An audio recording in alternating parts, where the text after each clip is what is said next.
మిథున రాశికి చెందినవారు అమావాస్యలోపు లేదా అమావాస్య రోజు కుక్కకి ఇది ఒక్కటి తినిపిస్తే చాలు, కూర్చొని తిన్నా తరగని డబ్బు వస్తుంది.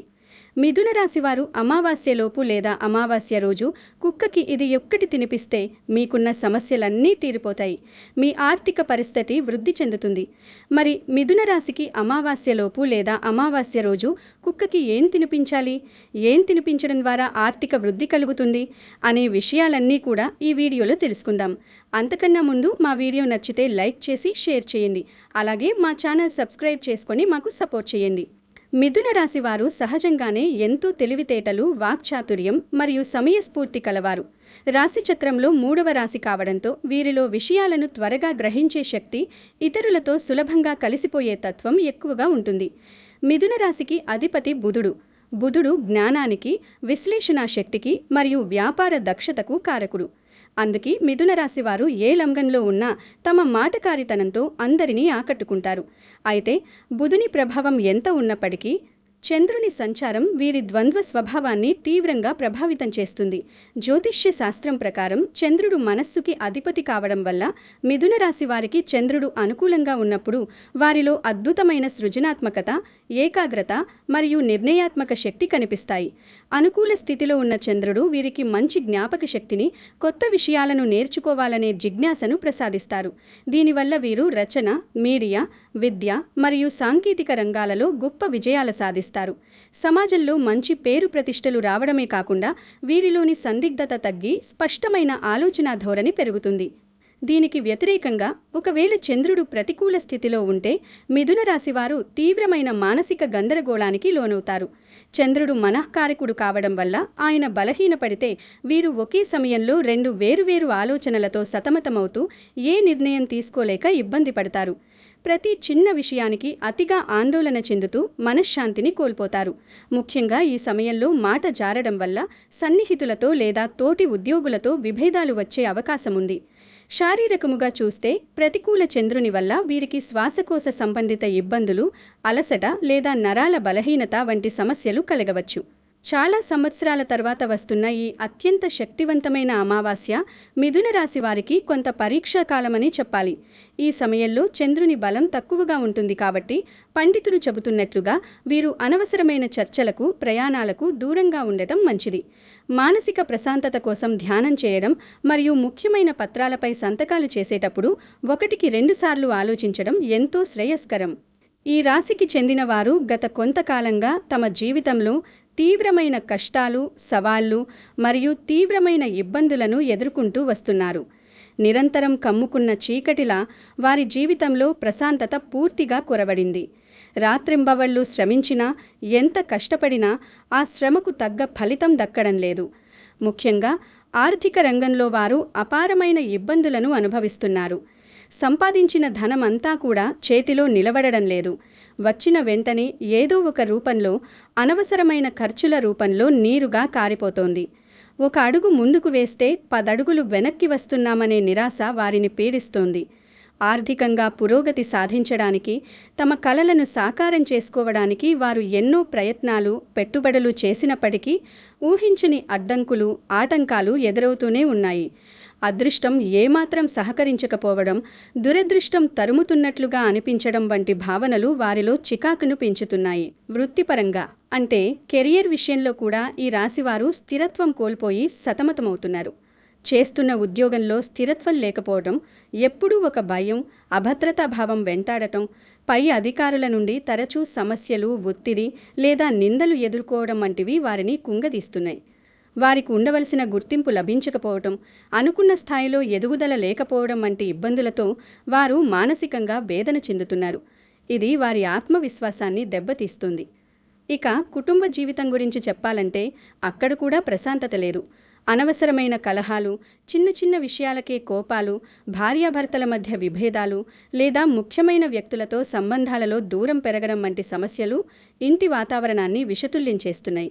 ఈ వైవాహిక జీవితంలోని కష్టాలు వారి మానసిక ప్రశాంతతను పూర్తిగా దూరం చేస్తున్నాయి. శారీరక ఆరోగ్యం కూడా ఈ కష్టకాలంలో వారికి సహకరించడం లేదు.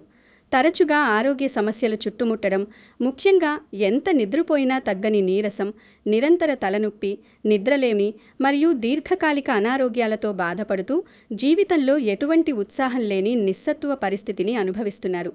నిజానికి ఈ కష్టాలన్నింటికీ కారణం కేవలం మన ప్రస్తుత కర్మలు మాత్రమే కాకపోవచ్చు. మన జ్యోతిష్య శాస్త్రం ప్రకారం ఈ సమస్యల వెనుక గ్రహదోషాలు, పితృదోషాలు మరియు ఇతరుల యొక్క చెడుచూపులైన నరదృష్టి వంటివి కారణమై ఉండవచ్చు. పితృదోషాలు తరచుగా ఆర్థిక ఇబ్బందులు, సంతానపరమైన సమస్యలు మరియు కుటుంబంలో ప్రశాంతత లేకపోవడానికి దారితీస్తాయి. అలాగే శనిగ్రహ ప్రభావం కష్టాలు, ఆలస్యం మరియు నిరాశను కలిగిస్తుంది. ఈ దోషాలన్నింటినీ ఒకేసారి తొలగించుకోవడానికి అమావాస్య తిథి చాలా శక్తివంతమైన సమయం. అందుకే ఈ దోషాలను తొలగించుకోవడానికి, పూర్వీకుల ఆశీర్వాదం పొందడానికి మరియు శనిదేవుణ్ణి శాంతింపజేయడానికి ఈ రాశికి చెందినవారు అమావాస్య రోజు కుక్కకు ఈ ఒక్కటి తినిపించడం ద్వారా సకల శుభాలను పొందగలుగుతారు. అమావాస్య రోజున కుక్కకు ఆహారం పెట్టడం అనేది కేవలం దయతో కూడిన చర్య మాత్రమే కాదు. దీని వెనుక అత్యంత శక్తివంతమైన ఆధ్యాత్మిక మరియు జ్యోతిష్యపరమైన ప్రయోజనాలు దాగి ఉన్నాయి. కుక్క అనేది పురాణాల ప్రకారం కాలభైరవ స్వామి యొక్క వాహనంగా, ఆయనకి ప్రతిరూపంగా భావించబడుతుంది. కాలభైరవ స్వామి కాల నియంత్రణకు, భయ నివారణకు మరియు రక్షణకు అధిపతి. కుక్కకు ఆహారం పెట్టడం ద్వారా కాలభైరవ స్వామి యొక్క అనుగ్రహం నేరుగా లభిస్తుంది. కాలభైరవ స్వామి అనుగ్రహం లభిస్తే మీ జీవితంలో ఉన్న భయాలు, ఆటంకాలు, తెలియని కష్టాలు తొలగిపోయి మీరు రక్షణ పొందుతారు. అంతేకాకుండా కుక్కకు ఆహారం పెట్టడం అనేది శనిదేవుడికి ప్రీతిపాత్రమైన పరిహారాలలో ఒకటి. శనిగ్రహ యొక్క ప్రతికూల ప్రభావం లేదా ఏలినాటి శని, అర్ధాష్టమ శని వంటి దోషాలు ఉన్నవారు ఈ పరిహారాన్ని చేస్తే శనిదేవుడు శాంతిస్తాడు మరియు కష్టాల నుండి ఉపశమనం లభిస్తుంది. ఈ రాశికి చెందినవారు అమావాస్యలోపు లేదా అమావాస్య రోజు కుక్కకు పెట్టవలసిన ఆ ఒక్కటి ఏమిటంటే అన్నంలో నల్ల నువ్వుల పొడి వేసి తినిపించడం. నల్ల నువ్వులు శనిదేవుడికి అత్యంత ప్రీతిపాత్రమైనవి మరియు పితృదేవతలకు సమర్పించే తర్పణాలలో నువ్వుల పాత్ర చాలా ముఖ్యమైనది. నల్ల నువ్వుల పొడిని అన్నంలో కలిపి కుక్కకు పెట్టడం ద్వారా శని దోషం తొలగిపోతుంది, పితృదేవతల ఆశీస్సులు లభిస్తాయి మరియు లక్ష్మీదేవి యొక్క కటాక్షం కలుగుతుంది. ఎందుకంటే దోషాలు తొలగి పితృదేవతల అనుగ్రహం లభించినప్పుడే ఆర్థిక వృద్ధికి సంబంధించిన దేవత అయిన లక్ష్మీదేవి మీ ఇంటికి రాక కనిపిస్తుంది. ఈ పరిహారం ద్వారా మీకు సకల దేవతల అనుగ్రహం లభిస్తుంది. ఈ పరిహారాన్ని ఆచరించడానికి సరైన పద్ధతిని తప్పకుండా పాటించాలి. ఈ రాశికి చెందినవారు అమావాస్య రోజు ఉదయం ఈ పని చేయాలి. ముందుగా మీరు శుచిగా, శుభ్రంగా స్నానం చేసి ఇంటిని కూడా శుభ్రం చేసుకోవాలి. ఆ తర్వాత ఇంట్లో దీపారాధన చేసి ఇష్టదైవానికి నమస్కరించుకోవాలి. ఈ ఆహారాన్ని మీ స్వహస్తాలతో వండాలి. అన్నం వండేటప్పుడు కూడా దైవస్మరణ చేస్తూ సాత్విక భావనతో వండాలి. అన్నం వండిన తర్వాత అందులో తగినంత నల్ల నువ్వుల పొడిని వేసి బాగా కలపాలి. ఈ కలిపిన ఆహారం కుక్కకు తినడానికి సిద్ధంగా ఉన్న తర్వాత ఆ ఆహారంలో కొంత భాగాన్ని తీసుకుని మీ ఇష్టదైవం లేదా కులదైవం ముందు ఉంచండి. ఆ తర్వాత మీరు సంకల్పం చెప్పుకోవాలి. సంకల్పం అంటే నా పేరు, గోత్రం తెలిస్తే నేను ఈరోజు అమావాస్య సందర్భంగా కుక్కకు నల్ల నువ్వుల పొడి కలిపిన ఈ ఆహారాన్ని సమర్పిస్తున్నాను. దీని ద్వారా నా జీవితంలో ఉన్న గ్రహదోషాలు, పితృదోషాలు, నరదృష్టి వంటి అన్నీ తొలగిపోయి ఆర్థిక వృద్ధి, సుఖ సంతోషాలు, అష్టైశ్వర్యాలు లభించాలి. లక్ష్మీదేవి మరియు కాలభైరవ స్వామి యొక్క అనుగ్రహం ఎల్లప్పుడూ నాపై ఉండాలి అని మనసులో ప్రార్థించాలి. ఈ సంకల్పం చెప్పుకున్న తర్వాత నైవేద్యం పెట్టిన ఆహారంతో పాటు మిగిలిన ఆహారాన్ని కూడా తీసుకుని కుక్కకు పెట్టడానికి సిద్ధం కావాలి. ఈ ఆహారాన్ని కుక్కకు పెట్టేటప్పుడు కూడా ఒక పద్ధతి ఉంది. మీరు ఈ ఆహారాన్ని నేరుగా నేలపై కాకుండా ఒక ఆకుపై కానీ లేదా పేపర్ ప్లేట్లో కానీ పెట్టి తినిపించండి. ఈ పరిహారాన్ని మీరు మీ పెంపుడు కుక్కకు పెట్టాలనుకున్నా లేదా వీధి కుక్కకు పెట్టాలనుకున్నా కానీ అది శుభప్రదమే. అయితే వీధి కుక్కకు పెట్టడం వల్ల మరింత ఎక్కువ ప్రయోజనం లభిస్తుందని నమ్ముతారు. ఎందుకంటే అది పరోక్షంగా నిస్సహాయ జీవికి సేవ చేసినట్లవుతుంది. గుర్తుంచుకోవాల్సిన ముఖ్య విషయం ఏమిటంటే ఈ ఆహారం వేడి చల్లారక ముందే, అంటే పూర్తిగా చల్లబడి గట్టిపడక ముందే కుక్కకి పెట్టడానికి ప్రయత్నించాలి. మీరు ప్రేమతో, భక్తితో పెట్టిన ఈ ఆహారాన్ని కుక్క తిన్నప్పుడు దాని ద్వారా లభించే శక్తి కాలభైరవ స్వామికి, శనిదేవుడికి చేరుతుంది. ఆ వెంటనే మీ కర్మలకు సంబంధించిన కష్టాలు, దోషాలు నెమ్మదిగా తొలగిపోవడం మొదలవుతాయి. ఈ విధంగా అమావాస్య రోజున కుక్కకు నల్ల నువ్వుల పొడి కలిపిన అన్నం పెట్టడం ద్వారా మీకు కలిగే ప్రయోజనాలు అపారం. ముఖ్యంగా ఆర్థిక పరంగా మీరొక అద్భుతమైన మార్పును చూస్తారు. ఇది వరకటి ఆర్థిక సమస్యల నుండి విముక్తి లభిస్తుంది. ఆదాయ మార్గాలు పెరగడం ద్వారా ధనాన్ని అధికంగా సంపాదించగలుగుతారు. మీరు కూర్చుని తిన్నా తరగని ఆస్తి సంపాదించడానికి మార్గాలు దొరుకుతాయి. లక్ష్మీదేవి యొక్క కటాక్షంతో మీ ఇల్లు ధనంతో నిండిపోతుంది. కెరియర్ పరంగా అద్భుతమైన అవకాశాలు లభిస్తాయి. జీవితంలో ఎటువంటి సమస్యలతో మీరు బాధపడుతూ వస్తున్నారో వాటి నుండి కూడా మీకు విముక్తి లభిస్తుంది. కాలభైరవ స్వామి యొక్క రక్షణతో పాటు మీ పితృదేవతల ఆశీర్వాదం కూడా తోడవడం వల్ల మీ జీవితంలో సుఖ సంతోషాలు, ప్రశాంతత వెల్లివిరుస్తాయి. ఇదివరకు మనసంతా అలజడిగా ఉన్నప్పటికీ ఈ పరిహారం తర్వాత మానసిక ప్రశాంతత లభిస్తుంది. ఆరోగ్యం కూడా మెరుగుపడుతుంది. కష్టాలు, నష్టాలు తొలగిపోయి అష్టైశ్వర్యాలను పొందుకొని ఆనందంగా జీవించడానికి ఈ పరిహారం మీకొక గొప్ప మార్గాన్ని చూపిస్తుంది. అందుకే ఈ రాశికి చెందినవారు తప్పకుండా ఈ అమావాస్య రోజు ఈ చిన్న పరిహారం చేసి శుభాలను పొందండి. ఈ పవిత్ర దినాన సూర్యోదయానికి ముందే మేల్కొని పవిత్ర స్నానాన్ని ఆచరించడం ద్వారా శరీరం మరియు మనస్సు శుద్ధి అవుతాయి. అమావాస్య నాడు ముఖ్యంగా పితృతర్పణాలకు ప్రాధాన్యత ఇవ్వాలి.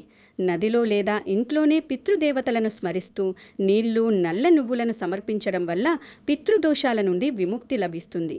అంతేకాకుండా ఈ రోజున దేవతా ఆరాధనలో భాగంగా లక్ష్మీదేవిని భక్తి శ్రద్ధలతో పూజించాలి. లక్ష్మీదేవి అనుగ్రహం కోసం ఇంటిని మరియు పూజా గదిని అందంగా అలంకరించి సుగంధభరితమైన పూలతో అమ్మవారిని పూజించాలి. ఇంట్లో దీపారాధన చేసి అమ్మవారికి క్షీరాన్నం లేదా ఇతర నైవేద్యాలను సమర్పించడం వల్ల ఆర్థిక ఇబ్బందులు తొలగి లక్ష్మీ కటాక్షం కలుగుతుంది. అదేవిధంగా శివలింగానికి గంగాజలంతో లేదా పంచామృతాలతో అభిషేకం చేయడం, నవగ్రహ హోమం నిర్వహించడం వంటివి జాతక దోషాలను హరిస్తాయి. అమావాస్య నాడు దాన ధర్మాలకు ఉన్న శక్తి మరీ రోజున ఉండదు. శక్తి కొలది పేదలకు లేదా బ్రాహ్మణులకు అన్నదానం, వస్త్రదానం చేయడం వల్ల అనంతమైన పుణ్యఫలం లభిస్తుంది. ఆహార విషయంలో ఈ రోజున ఉపవాసం ఉండటం శ్రేయస్కరం. ఒకవేళ అది సాధ్యం కాకపోతే కేవలం సాత్విక ఆహారాన్ని, అంటే ఉల్లి మరియు వెల్లుల్లి లేని భోజనాన్ని మాత్రమే తీసుకోవాలి. ఈ నియమాలను పాటించడం వల్ల మానసిక ప్రశాంతతతో పాటు దైవ బలం పెరుగుతుంది. అయితే అమావాస్య రోజున కొన్ని పనులను నిషిద్ధంగా భావించి వాటికి దూరంగా ఉండాలి. ముఖ్యంగా వివాహం, గృహప్రవేశం లేదా నామకరణం వంటి ఎటువంటి శుభకార్యాలను ఈ తిథిలో ప్రారంభించకూడదు. కొత్త వ్యాపారాలు మొదలుపెట్టడం, వాహనాలు లేదా కొత్త వస్త్రాలను కొనుగోలు చేయడం వంటి లౌకిక విజయాలకు సంబంధించిన పనులు కూడా ఈ రోజున వాయిదా వేసుకోవడం మంచిది. శారీరక శుద్ధికి సంబంధించిన క్షౌర కర్మలు, అంటే జుట్టు కత్తిరించుకోవడం, గోళ్లు తీయడం లేదా షేవింగ్ చేసుకోవడం వంటివి అస్సలు చేయకూడదు. ఆహార నియమాలలో మాంసాహారం, గుడ్లు వంటి తామసిక పదార్థాలను పూర్తిగా విస్మరించాలి. ముఖ్యంగా కూరగాయలలో గుమ్మడికాయ వంటి వాటిని తినకూడదని శాస్త్రాలు చెబుతున్నాయి. అమావాస్య రోజున బయటకు వెళ్లి వచ్చిన తర్వాత నేరుగా ఇంట్లోకి ప్రవేశించకుండా కాళ్ళు చేతులు శుభ్రంగా కడుక్కున్న తర్వాతే గృహప్రవేశం చేయాలి. గృహ రక్షణ కోసం మరియు నకారాత్మక శక్తిని తొలగించడానికి ఇంటి బయట తప్పనిసరిగా దీపాన్ని వెలిగించాలి. అలాగే ఇంటికి ఉన్న దిష్టిని తొలగించడానికి గుమ్మడికాయతో కానీ లేదా నిమ్మకాయలతో కానీ దిష్టి తీసి కూడలిలో వేయడం వల్ల ఇంటిపై ఉన్న చెడు ప్రభావాలు తొలగిపోతాయి. అమావాస్య అంటే ఒక విధమైన సంధికాలం. ఈ సమయంలో ప్రకృతిలో వచ్చే మార్పులు మన ఆరోగ్యంపై ప్రభావం చూపుతాయి కాబట్టి ఆరోగ్యం పట్ల అప్రమత్తంగా ఉండాలి. రాత్రి వేళల్లో ఒంటరిగా నిర్మానుష్య ప్రాంతాలకు వెళ్లకూడదు. ఇంట్లో ప్రతి గదిలోనూ దీపపు వెలుగు ఉండేలా చూసుకోవడం వల్ల ప్రతికూల శక్తులు దరిచేరవు. పెద్దలను గౌరవించడం, తల్లిదండ్రుల ఆశీర్వాదం తీసుకోవడం ఈ రోజున మరిన్ని శుభ ఫలితాలను ఇస్తుంది. ఈ తిథి సమయంలో మన మాట తీరు కూడా చాలా ముఖ్యం. ఎవరితోనూ కఠినంగా మాట్లాడడం, వాదించడం లేదా గొడవలకు దిగడం వంటివి చేయకూడదు. ఎందుకంటే అమావాస్య నాడు మనోకారకుడైన చంద్రుడు కనిపించడు కాబట్టి మనసు కాస్త చంచలంగా ఉండే అవకాశం ఉంటుంది. కనుక ఆధ్యాత్మిక చింతనతో మనస్సును నియంత్రించుకోవాలి. అమావాస్య అంటే కేవలం చీకటి రోజు మాత్రమే కాదు, అది మనలోని లోపాలను సరిదిద్దుకొని పితృదేవతల మరియు దైవ అనుగ్రహాన్ని పొందే అద్భుతమైన అవకాశం. లక్ష్మీదేవి ఆరాధనతో పాటు ఈ చిన్న నియమాలను పాటించడం వల్ల ఆర్థిక వృద్ధి, ఆరోగ్య ప్రదాత మరియు కుటుంబ సౌఖ్యం సిద్ధిస్తాయి. ఇంటిని శుభ్రంగా ఉంచుకుని సాయంత్రం వేళ ముఖద్వారం వద్ద దీపాలు వెలిగించి ధ్యానం లేదా జపంతో కాలాన్ని గడపడం వల్ల సకల శుభాలు కలుగుతాయి. ఈ పవిత్రమైన రోజును కేవలం భౌతిక సుఖాల కోసం కాకుండా పితృరుణం తీర్చుకోవడానికి, ఆత్మశుద్ధికి ఉపయోగించుకోవడం ప్రతి ఒక్కరి బాధ్యత. అందుకే అమావాస్య రోజున నియమనిష్టలతో వ్యవహరించి శాంతియుతమైన మరియు సంపన్నమైన జీవితాన్ని ఆహ్వానించాలని ఈ ఆధ్యాత్మిక మార్గాన్ని అనుసరించండి. మీ పితృదేవతల ఆశీస్సులు, లక్ష్మీదేవి కటాక్షం ఎల్లప్పుడూ మీపై ఉండి మీ గృహం సుఖ సంతోషాలతో వర్ధిల్లాలని కోరుకుంటూ ఈ ఆధ్యాత్మిక మార్గాన్ని అనుసరించండి. అమావాస్య నాడు దైవనామస్మరణ చేయడం వల్ల మనస్సులోని భయాలు తొలగి ఆత్మవిశ్వాసం పెరుగుతుంది. ముఖ్యంగా ఈ తిథి రోజున చేసే జపం, తపస్సు వేల రెట్లు ఎక్కువ ఫలితాన్ని ఇస్తాయని పురాణాలు చెబుతున్నాయి. కాబట్టి సాధ్యమైనంత వరకు మౌనంగా ఉంటూ అంతర్ముఖులై దైవ చింతనలో గడపడం ఉత్తమం. ఈ నియమాలన్నీ పాటిస్తూ అమావాస్య తిథిని ఆధ్యాత్మిక ప్రయాణానికి పునాదిగా మార్చుకోవాలి. మీ పితృదేవతల ఆశీస్సులు, లక్ష్మీదేవి కటాక్షం ఎల్లప్పుడూ మీపై ఉండి మీ గృహం సుఖ సంతోషాలతో వర్ధిల్లాలని కోరుకుంటూ ఈ ఆధ్యాత్మిక మార్గాన్ని అనుసరించండి.